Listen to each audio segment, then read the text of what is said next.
Hello, and welcome back to another episode of Only a Bag, an Italy travel podcast. I'm Nathaniel Mellor. And I'm Darcy Melton. And today we are back with more headlines. Italy in the Headlines, Part 2. And I don't even know the date, so I'm just going to say November edition. 6, 7, 8. November 28th. Love it. We together did the math on that one. Picking up from where we left off on Wednesday's episode, we have a couple of more headlines of sort of Italy in the headlines, as mentioned, and it's kind of mostly to help us get out of this rustiness we've been in since we recorded all of the Naples episodes pretty much in 3 or 4 days and have not recorded since then. So we've been a bit rusty. As you might have noticed, I am talking still slowly and trying to enunciate, trying to learn how to do that while also not losing the thread of what I'm talking about. And I guess before we get started, just want to say genuinely a massive thank you to people who have been following us. And one day Spotify will learn that even though we do not have 1,250 followers, that we love our 500 and I think 28 followers. And we're very proud of y'all. So thank you all so much. If you listened to our last episode, Nathaniel was referencing a series of 2 emails that we received from Spotify. Back to back. Congratulating us on 500 followers and then saying, hey, but maybe get some more. It's like immediately negging us. It was like, to me, it was like a really hard sort of like when you're playing soccer as a kid. I never did this, but in this imaginary I love world, you're not at a high level of sports, right? You're like in middle school, right. But your coach is like, you did great. Pause. But you could do better. Actually, I think it's almost better. It's like, but do you think you could do better? Yeah. And it's like, don't put this on me. Yeah. I don't think I could do better. And I think part of it, though, is has less to do with y'all listeners, is more to do with the fact that as a travel podcast, it's not something you necessarily need to subscribe to. You listen to the episodes you need to listen to, and you don't listen to the episodes you don't need to listen to. And I think if we were more like the murder podcasts or the other serial killer ones or something where we craft a story over X amount of episodes, it pays to subscribe. But when it's, well, I care about Venice, I don't really care about, Naples, and yeah, that doesn't really make sense to subscribe and just, clog up your feed with something you're not going to listen to. So we don't mind. Yes, I was going to say, nonetheless, we appreciate you. If you're listening to this, whether you're following us or not, we deeply appreciate you. And for those of you who want to follow us, you can do so on Spotify or Apple Podcasts or wherever you listen to podcasts. You can also leave us a review there as well, which will help other people find the podcast. You can also go to our website, onlyabag.com, where you can message us if you have any questions, comments, concerns, you just want to reach out, say hello. You can also find a whole slew of articles, including but not limited to a very new series we are doing that does not have a catchy name yet. But essentially it's about, if this is your first trip to Italy, A to Z walkthrough. I keep thinking point A to point Z, and I don't think that's a thing. No. But it's an A to Z walkthrough on just how to plan your first trip to Italy, what to buy, when to buy it, what do you need, what do you not need. And then it's also our place to answer things that don't necessarily have a specific category, such as like if you're tipping in Italy, obviously don't tip. But what if you feel like you're being forced to tip? What do you do in this situation? Mm-hmm. And I think it's easier. So we have now a category to put all these I hit this weird experience, what do I do kind of articles in one place. Yeah. So if that is interesting to you, it will slowly be going up over the next couple of weeks as we add more and more articles and sort of flesh out the decisions and the directions. But a listener suggested, and thank you so much to that listener. It is, we're very excited to be doing something like that, to have a fun direction for the website. And last but not least, if you enjoy listening and you want to support Only a Bag, which is specifically Darcy and I, we do not have another staff, you can do so at ko-fi.com/onlyabag, where you can donate. Yeah, and that helps go towards gear, like our new microphones, all the services that we need in order to create the podcast, things like that. So, and one day moving off of Spotify onto a different, mostly just because of a different platform, because it'd be nice to have. It's kind of like NPR, except that we're not NPR at all, and I'm not saying that we're that good, but you know how they have those funding drives? Yes, they're supported by listeners. We're supported by listeners like you. You can give us your old car, and we will give you. No, you cannot. Isn't they like an old car drive? I think they used to, at least. You could donate your car, and then would they like scrap it and get the money for it? Is that what they did? I never understood it. I remember hearing that as a kid, that you could donate your old car to public broadcasting. Yeah, and imagine like pitching that in a room of people, and they're like, "That's either stupid or brilliant," and I guess it worked. I don't know. I love public broadcasting now. If you want to ship your car in a cargo container to us for no reason, Don't do that. We're also not a 501c, so it really is of no use to you. Yes. I think the Georgia, or not Georgia Public Broadcasting, that was us, it's just NPR. I think they'd be like, you could take that off your taxes or whatever. Yeah, I guess so. We can't even take it off your taxes for us. That's a good point. So we're not really your like NPR. Your accountant is like, what are you doing? Stop shipping your car overseas. So yes, thank you all so much for your support. And without further ado, headlines. Okay, so I'm going to take a deep breath because this first headline is not silly at all. Wow, this is immediately sad. I know. Well, this is an important thing to mention. We're not going to talk much about it, but we do want to mention it. And then the rest of the episode will be much more lighthearted. Fantastic. So again, like I said, we're going to mention it. We're not going to get into it because we don't really know that much about it. We don't have enough information. You may have seen this. This is a story that's been in international headlines. The children of a couple who have been living off the grid were recently taken away by social services in Italy. Yes, in Italy. The family was living off the grid in Abruzzo, and the father is British, the mother is Australian, and the children were taken away, I think, after a welfare check was asked for, something like that. And many, many people signed a petition saying, please leave these children with their parents. And the Italian custodial services did not. So again, we're not going to say our opinions on this. We don't have enough information. It's just something that's happening. Something interesting in addition to this is that it has struck up conversation between different political parties, essentially, or people belonging to different political parties about what they think should be done in this scenario, right? It was interesting because again, well, I was like, keep my opinion out of it. My opinion is very clear. I don't know much about it. I don't know much about it in any case. Like anytime social services gets involved in pretty much any situation that isn't outright abuse, it's always, I'm not entirely sure what the prerogative of a social services is, if that makes sense. Like, because I think that is part of this conversation as well. And everything is so case by case. Well, it's case by case, and it's like living, like, because they're living sort of. It's a little bit unclear. You said you saw pictures of where they were living. I saw one picture of the family next to what to me looked like a very small mobile home in the forest.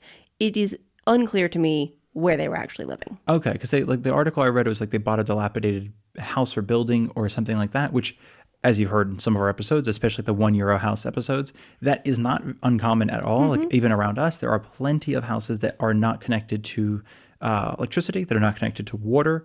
And in fact, there's a place we go picking cherries sometimes. The owner has like 9 cherry trees and apparently hates cherries. Yeah. And so he'll let us come pick cherries in like June, usually about June.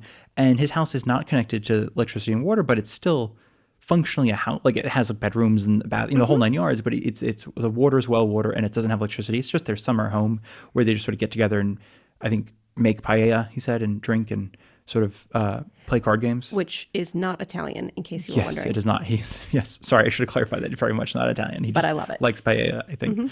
And no, but it's simply to say that, like, I think I'm not defending them by bringing the Swedish in, but I think the Swedish have that sort of custom of like 1 month in the summer to go live off the grid in their, in a house, but no electricity, no phone service, no water. It's just reconnect. And I think this was their sort of thing, which again, I'm unclear because I think one of the arguments was like, there's all these arguments about how it's unsanitary, but they weren't explaining what was unsanitary about it. Like, it's not like they've, aren't using soap, so I couldn't figure it out. But what I found fascinating is Italy gets the I think people can easily think that Italy's authoritarian, mainly because of its history, but also because it does have certain things it does that, as a country or as a government, it will do sort of quote unquote for the betterment of the people. And then because it's not for the betterment of all people necessarily, it's just the majority of the people. So it does lead a sense of thinking of like, oh, well, some of us are being hurt by this thing that is actually benefiting everybody else. So it can look authoritarian. However, in this case, the government, Meloni and Salvini and some of the other big names in the government are against this. However, just like anything else in Italy, this isn't something where a prime minister or the president, Mattarella, or any other minister can get involved and say, well, no. They can't overrule a court decision, essentially. Right. They'd have to bring it up in court and argue it in court. And this has also added a whole thing about a lot of these people are essentially saying social services are ignoring impoverished children who just happen to be living in houses. So people who are still not getting food, people who are still struggling, but because they're living in a house, they're overlooked. As for these the kids who are, while not living in a house potentially or living in a off the grid, are eating, are not underweight, are not ill or sick. So it's a bit of, and are not abused. And that was another thing that some people were saying, like, you're not paying attention to other kids. So it felt like, I think a lot of people were saying, like, you're targeting one very specific instance or case or family or, whatever it is, and not literally the entire other country of problems. So it's definitely created a bit of a stir, if that makes sense. Yeah, absolutely. And I just feel like there's so little information in that the public has in this situation. I don't really understand what's going on. And I think mostly just our hearts go out to these kids who have been torn away from their parents, because no matter what's going on, that's always a horrific situation to be taken away from your parents. So yeah, I feel bad for this family, and I hope that everything is sorted out. And I think part of the reason we wanted to mention is also just simply because I think it can look like Italy is this really kind of terrible place sometimes in the news, and it's not until you look into it that you're like, oh, a lot of people disagree with that, and that was not a decision passed down by the government of Italy. It was very specifically one judge or whoever in this case. And it's also not like people are trying to be hush-hush about it. People are not going along with it just because certain people say it's okay. Like certain people in the government say it's okay. A lot of people are speaking up about it. A lot of people in government, a lot of regular people are saying this is not okay. Exactly. So that's an important note to make. Thank you. Yeah. So that was the heaviest part of this episode. Now let us talk about the weather. Amazing. What a start. I know, what a I'm change. sorry. I'm not trying to make light of that story. It's a very heavy story. But it's also, I think, sometimes we have to talk about like the muggings or the assaults and the shootings and things like that, because it feels like we're not like spokespeople for Italy at all, to be very clear. But it does, I think people do ask us sometimes questions of like, oh, I saw, like, people will send us articles from Italy and we're like, no, we saw that too. Don't worry, we live here. And there is a level of having to defend Italy to other people, which is natural, I think. I mean, the same thing with anywhere else. Like, we were from Georgia, you're going to have to defend Georgia to people who don't. And that one's a really difficult one to do. And often we don't. We're just like, we agree with you. This is crazy. Like, you got to acknowledge the bad, but also talk about the good. Because no place is perfect. Exactly. And, yeah, absolutely. So sometimes it is just sort of some situations are just not great, but at least people acknowledge they're not great and are working to change it, rather than people are not talking about it, if that makes sense. For sure. I agree. So the weather. So there's been a lot of rain recently in Italy, and it always rains where we are in the winter. Yeah. But this, on a national scale, has been quite a lot of rain. And because of that, there was pretty bad flooding in Friuli-Venzezia Giulia, the region. It caused deadly landslides in a place called Brazzano, and 2 people died in that landslide, and 300 people had to evacuate. I think also, like, last year there's some crazy flooding, and similar situation where there were all these I don't know if y'all saw these videos out of, I think Florence was one of them, where, like, I mean, the river is typically quite low and it went really high up the river banks, and some were just people getting washed away, cars. It's that region though. Again, we talked about this in the last episode, the idea that the bridge to Messina is a huge waste of money. Instead, use it to pay for other infrastructure. And one of the biggest things is that Friuli-Venzezia Giulia, Friuli-Venzezia Giulia. Friuli-Venzezia Giulia. I always call it Friuli-Giulia, but that's not correct. That is not correct. But I think it just goes off the tongue so well and sounds fun. And I think Veneto, and I think that's the region they make Prosecco. No, that's the Veneto. Because I think that's the Prosecco region, which I don't know.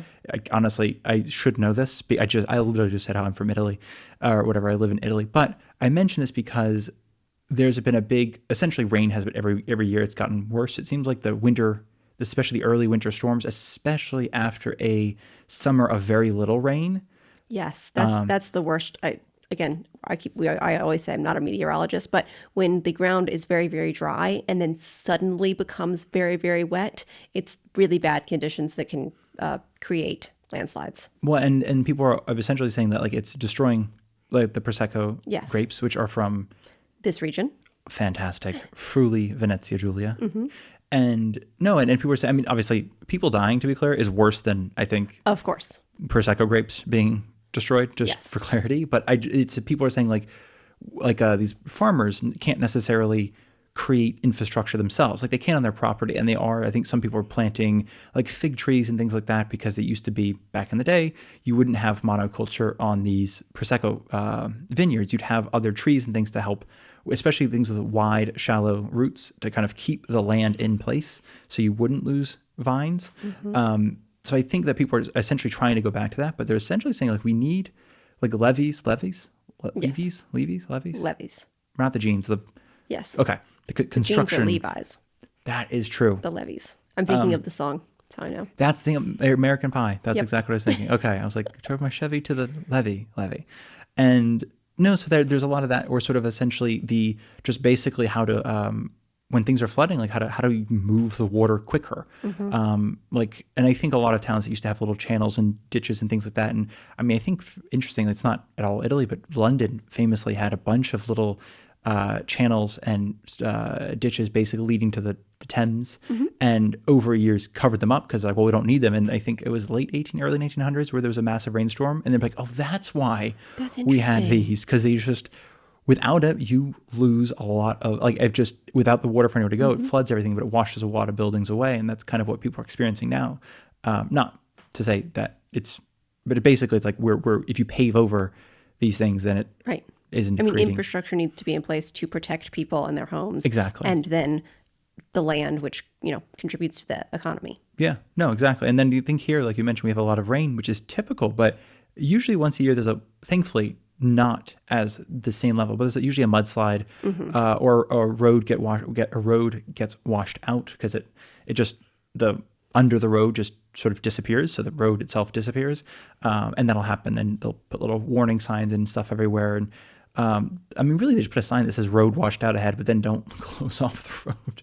They just say like, pay attention, I guess, when going in that direction.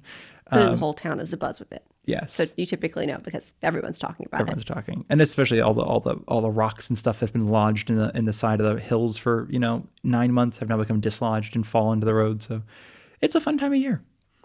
Yes. If you are driving around, by the way, just as a heads up, most places will now require, I think we're now past, I think it's November 12th, they will now require snow chains in your car. Almost everywhere. Not everywhere, but almost everywhere. So if you are driving around, if you're in Italy now and you're renting a car, you double check. It should be in the trunk already. That's something that comes standard. You don't have to pay extra, I don't believe, for it because it's legally required by law. So I don't believe a rental company is allowed to charge you extra for it. However, just in case you're driving your friend's car around, make sure you have snow chains. And for those who have never driven in snow, like myself, you don't put the snow chains on until you're in the snow, right? That I believe is true. Okay. I know that's a dumb question, but I grew up thinking that you had to have, like, how people talk about snow tires? Yeah. That you change out. If you live in a snowy place, I have never done this. It is my understanding that you might put on your winter tires in preparation for the winter, but you don't put on the snow chains until you're in the snow. Yes, I think because then you're just driving over chains. Over chains. Okay, I'm just making sure. And I think I know it's a silly question, but I've never had to do it. No, me either. And I'm kind of hoping I won't have to do it because... Yeah, it seems scary to me. I don't want to drive in snow. No. I'm sure lots of y'all do it and you're like, Darcy, don't be silly. But I'm scared of it. Yeah, so I don't love the idea of it, to be honest. There's that.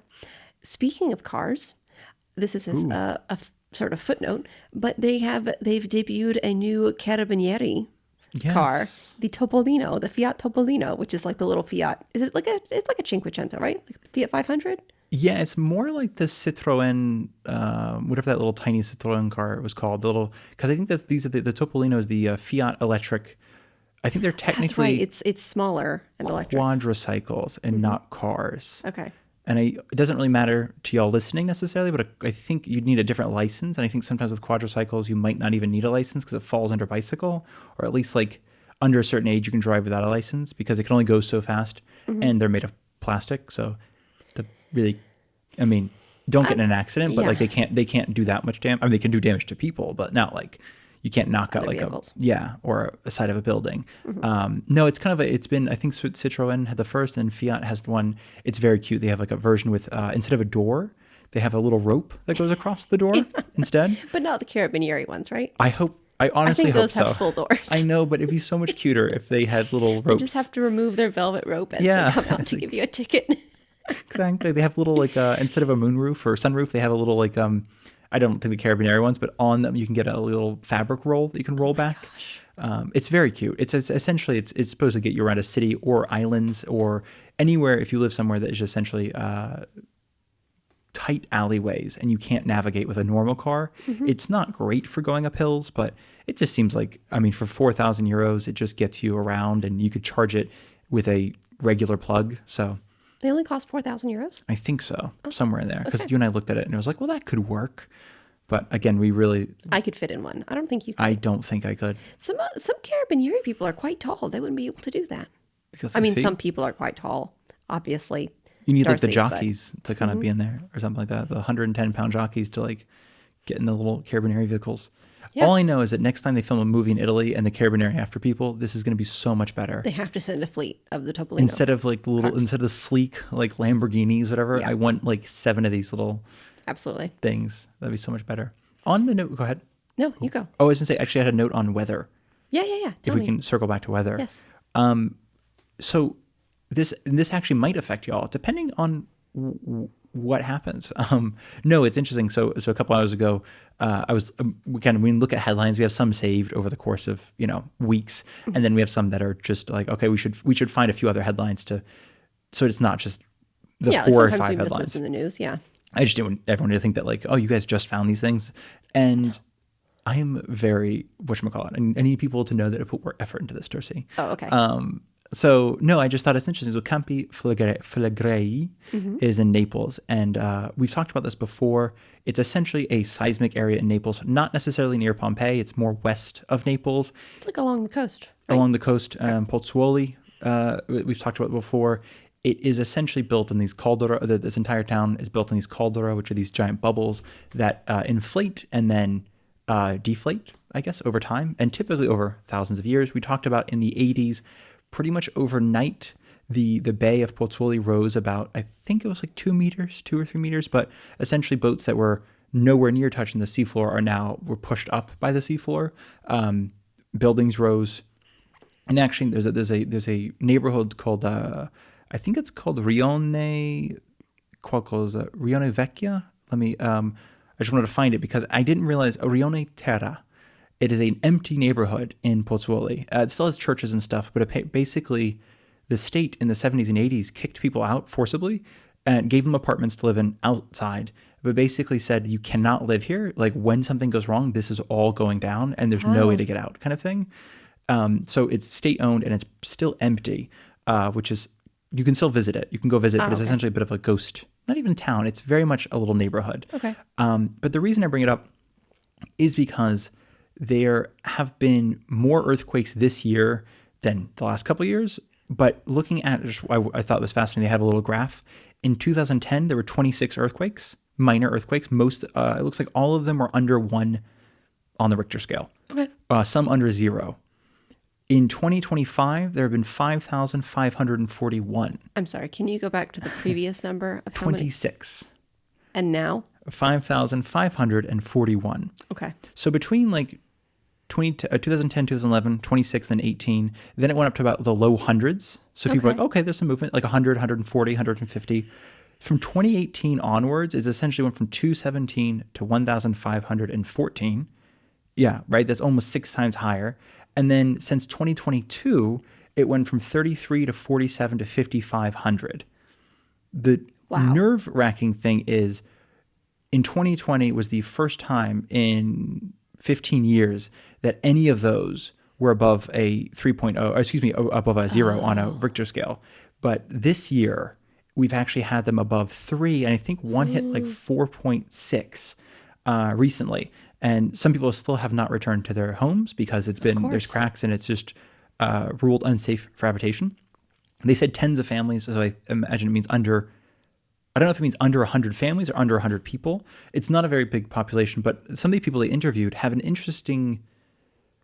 We talked about this before in the episode on, I think, your spooky episode. Mm-hmm. And we talked about like sort of the end of it, how like it seems like, especially in Naples, but Italians almost have interestingly close relationship to death than I think I've seen in America, even though, and actually right after that episode, right after we did that episode, I read an article about how in Berlin there are these cemetery cafes, and it's a cafe attached to or in a cemetery, and it's not like gauche. It's very and it's not like you can walk around in the cemetery with a drink. Correct. Yes, it's very much like there was an empty building in a cemetery, and then it's for use of turning into something to kind of create these quiet spaces that you could also be in.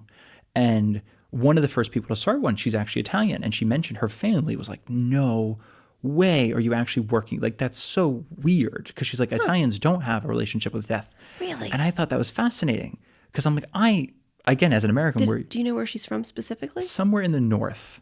Maybe it's a Southern Italian and it could be a Southern Italian thing. I don't know, because it really feels like people here are a little bit more like comfortable with it, whether it's animal death or people death. It's just... That's my sense. And the reason I mention this is because of Pozzuoli, they're all kind of very much like, it's you're like born from the volcano, you die with the volcano. There is not like, people are very like, we don't leave. We won't ever like run from this. Like, this is it. And I'm like, and essentially it's a mix between some people, like some of these scientists are obviously terrified because it's only erupted one other time, and it was, sort of horrific for the world. This is 36,000 years ago. The caldera or the volcano? The caldera, which is essentially a volcano. Okay. It's an active volcano with a skin on top is a fun way, I think, of thinking about it. It's not Vesuvius. Correct. Yeah. Vesuvius is just chilling right now. It's just taken it had its moment in the sun 2,000 years ago. It's just chilling. Okay. This one is... And I think what makes people nervous, and I'm only mentioning this too because, again, it's people are like, it could never erupt. It could, in the past, when they thought it was going to erupt, what happened was it released pressure like somewhere else. They're usually under the ocean. It just releases a bunch of magma. The magma cools, no problem. And then there you are. And right now it looks like a lot of the earthquakes have actually been gases, not magma. So it's been gases, superheated gases pushing up the ground and then escaping. But when it pushes up the ground, it creates an earthquake. That being said, there is a red phone in this guy's office, and he's in Campi Flegrei. The red phone is tested twice a day. As soon as he picks it up, it connects to the civil protection unit in Rome, because essentially he's like, as soon as we have like, this is what happened earlier this year with the earthquake. He's like, we immediately had to evacuate people, and people still have not returned to their homes because they can't. And who's the guy with the red phone? His name, or just what is his title? Oh, he's in charge of essentially the protection of the seismic activity unit in Campi Flegrei. He's essentially he's both scientist and also watchdog, if that makes sense. Incredible. Because they're essentially, part of this article is talking about the use of artificial intelligence and making it sort of trying to figure out how many earthquakes they might have missed, because they're doing this by hand, trying to figure out what's an earthquake and what's just a rumble, I guess. Yeah. I don't know. So essentially, but when they use their artificial intelligence, I think it was like their count for earthquakes went up tremendously. I think there was some sort of some number they used, and I wish I'd kept this number front and center. But it looked like essentially they logged 2,500 earthquakes last year, and then when they started using artificial intelligence, it went up to... Oh, there we go. Okay, so for the last 3 years, they logged 12,000 earthquakes. Okay. When they started using artificial intelligence to help create models of what was an earthquake and what was just a car rumbling past, it went up to 54,000 earthquakes, which changed they're like, oh, this is a lot more active than we previously thought. Wow. And that's a great use of artificial intelligence. Yeah. So and again, this is not a fear-mongering thing. It essentially looks like if it erupts, there's a red zone around Pozzuoli, a yellow zone around Naples. They have a lot of models on how it will go. The one from 36,000 years ago was, it's like an 18-mile high. It was something crazy. It was just this insane thing. Ash all over Russia, ash all over Europe, sort of winter instead of summer, because it happened during the summer. So it was like essentially turned it to winter. And that they're like, we don't think that's going to happen now. It's not nearly that kind of pressure. It's just going to be ashy in that area. Like, it'll definitely have ash and stuff, but it won't be like world ending. It'll just be, a minor inconvenience, given the fact that it's kind of like, remember the earthquake in Iceland erupted? No. Okay, I think it was in 2014, I want to say. Maybe before then, maybe after then. There's an earthquake in Iceland. Not earthquake, excuse me, a volcano in Iceland. I think actually the Walter Mitty movie. Yeah. If you've seen the Walter Mitty movie, I believe that's supposed to be the same earthquake. Oh, okay. Why am I saying earthquake? Sorry. I believe that's supposed to be the same eruption. Okay. So that essentially, evacuated people beforehand. It erupted. It knocked out flights for, I think, a couple days, a week or two. And then things went back to normal. I think they're genuinely expecting if we can get people evacuated out of these areas, we won't have nearly as many. The same sort of devastation. Yeah. So people are monitoring it. Exactly. And hopefully they can track it in order to prevent catastrophe. Yes. And they do often, I think a couple times a year, they'll do a little thing where they do a drill of like how quickly can we get people out of their houses and out. Oh, cool. People don't show up to the drills. So it's just okay. incredibly I'd be nihilistic. showing up to that drill. I know. And I mean, they're set up there with tents and this and the Red Cross, the whole 9 yards. And it's just like the people of Pottsville, you're like, nah, this one artist, she's talking about how she's like, oh, I can feel the earthquakes. Every time there's an earthquake, it's beneath her studio. And she's like, thankfully her studio's untouched, but she's like, this is it. She's like, it's part of me. If it happens, it happens. And I'm like, oh my God. So I think it's well, people are informed. Yeah, and that's, I think, their own choices. It's that horse to water, but you can't force them to drink situation. Okay. It's like, okay, well. As long as they're informed and there are people who are looking out and are the watchdogs, science watchdogs, and they're making sure the people that want to get out are able to do so. Mm-hmm. That's but also, great. If you happen to be in Naples when it happens, it's not going to be something where, you won't know. Yeah, and also Naples is not going to get wiped off the map kind of thing. It looks more just like there'll be some ash. There'll be ways of getting you out. There are tons of, not sanctuaries, but places that you can go to essentially hide until the ash, stops falling. Okay. That's great to know. Moving on. I feel prepared. I kind of want to go to one of the, what's it called? The evacuation drills. Yeah. No, it seems kind of interesting. I mean, just like get into this place and then we'll get you on buses and we'll get you here, blah, blah, blah, blah, blah. Yeah. Okay. Yeah. Shall we talk about something a little bit lighter? Love it. Okay. Back to transportation. Something that very likely might affect your trip, moving from Naples to Florence. Now we're in Florence. Florence will be banning the ride share scooters. The Lime ones, I think, are the big brand. I can't remember the other ones. The rentable e-scooters that you see everywhere now. So you will not be able to rent those scooters anymore as of April 1st, 2026. This is not an April Fool's joke, right? No, it is not an April Fool's joke. They basically, people can't control how safe they are, and it's hard to keep certain people. Like some people use them responsibly, but others will ride them on the sidewalks or go too fast or not wear a helmet or multiple people on a scooter. Just do things that are not safe, and it's hard to control that. And it also doesn't help. I know in Rome especially, and literally everywhere, it's become kind of a joke more at this point, but people will toss them into the river or toss them on top of buildings, and especially in the river. Toss them in the middle of the street. Yeah, well, I was thinking most of the river, though, you have batteries leaking into a river. It's just really bad. Yeah, like nobody's going to throw a car into a river, ideally, but a battery in an electric scooter is, and it's, I think, a sign that people just hate them anyway. So I don't think anybody listening to this podcast has done that. I don't probably not understand the mentality that someone has to be in to throw a scooter into a river. I just don't get it. Me either, but also I can see like if it's younger people who are bored or like it's just a dare or a joke or somebody who's just annoyed at the day. And, it's like, you know what? Don't want this anymore. It also could simply be something where it's an insurance thing. I have no idea. I don't know. Nonetheless, you won't be able to rent those anymore. Which is honestly a blessing. April 1st. So Paris has banned these. So Paris, France, Madrid, Spain, Prague in the Czech Republic will be banning them as of January of 2026. And so lots of places are getting on board with this idea just because there's so many problems with them. If you're invested in Lime, now's a good time to get out, I guess. Good point. Or Uber, because I think Uber has a bunch of them as well. Yes. So Florence specifically will be encouraging people to rent bikes instead. And I'm unclear as to whether they're encouraging people to rent e-bikes or regular bikes, but that is an alternative to the e-scooter. Cool. Okay. So it's something. It's not just saying start walking. It's like at least there's another mode of transportation they're allowing. Okay. Absolutely.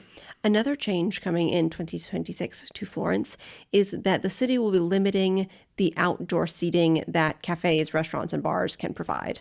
There are some places where they will allow outdoor seating, but it has to be, they're basically, you now have to get more of a permit for it than before. Okay. And that's because a lot of people who live in Florence were complaining about how the seating was kind of expanding farther and farther into walking areas and even in streets, not into the streets, but it was causing issues for pedestrians and people living in Florence just because there was too much. I do wonder because some of the seating is deeper than a car, if that makes sense. So if it's because a lot of them take up one parking space, sometimes two. So if it's deeper than a car, then if you are driving on the street, it's like a car maybe sticks out 4 feet, but if this sticks out 6 feet or something like that. So what Nathaniel's talking about specifically is that there are some places in Florence and lots of Italy where a seating area for a restaurant can be placed in parking spots rather than like on a sidewalk. If there's not enough sidewalk space, it'll go in these parking spots. So like you're saying, yeah, if people are spilling out into the street, it's dangerous. And whenever it's on the sidewalk, it was causing congestion for pedestrians. Yeah. So that's an interesting change. I'm curious to see how that goes because I think on the street makes sense. I mean, again, we've talked about how Italy is not a very car-centric place. So I think it's okay taking 1 or 2 parking spots or let's say 9 or 10 for an entire block. It's fine because most people don't own cars and cities like Florence and Rome have such robust public transportation that it won't affect most people. But I think the tables and chairs on the sidewalk will, because I think while France, for example, has that sort of culture of especially like around a corner, there's always those pictures of like, the 38 tables around a corner. Italy has less of that culture. Like there's a few tables, but I think when it becomes too many, then it is just, especially when you get mobbed by like the waiters who are like, hey, you want to sit here? It's like, I just want to scoot past. I have tourists in front of me who've stopped to look at the menu. And sidewalks here are very narrow. So there's really not a lot of, there is no extra space at all. Correct, yeah. So I get it. Yeah, interesting. Yeah. And I think our last piece of news is that the Winter Olympics are coming to Italy. I did not know this until today, which is fascinating. I know, I didn't either. How did we miss this? Yeah. I mean, I'm not necessarily up on Olympics news, but they're a big thing that happened. Yeah, right. They do happen. They do happen every 2 years. Yeah. So the Winter Olympics is happening in 2 cities. One source I read said that this was the first ever Winter Olympics to be split between 2 different cities, which is a fun fact. I wonder how true that is, because it makes sense, but Summer Olympics are often split between 2 cities. Yes. Or multiple cities. So this is happening in Milan and Cortina, which is honestly almost in Austria. Okay. It is very near Bolzano. And so, so it's happening February 6th to the 22nd. I looked up tickets because I thought, hey, if other people don't know about this, I'll tell y'all that there are tickets available. There are tickets available. They are incredibly expensive. I'm not throwing any shade. I'm sure it costs a lot of money to put on the Winter Olympics. However, it's also my understanding that Olympians don't make very much money from being in the Olympics, which is a real bummer because they should profit off their incredible talent. Anyways, you can buy tickets to the opening ceremony for like 700 euros, which seems like a lot to me. Yeah. And then other events are ticketed differently. You can see women's hockey, like the preliminary women's hockey for I think 60 euros. And then there was like a men's ski jumping something that was like 170 euros. So it's a bit all over the place. You can buy tickets now.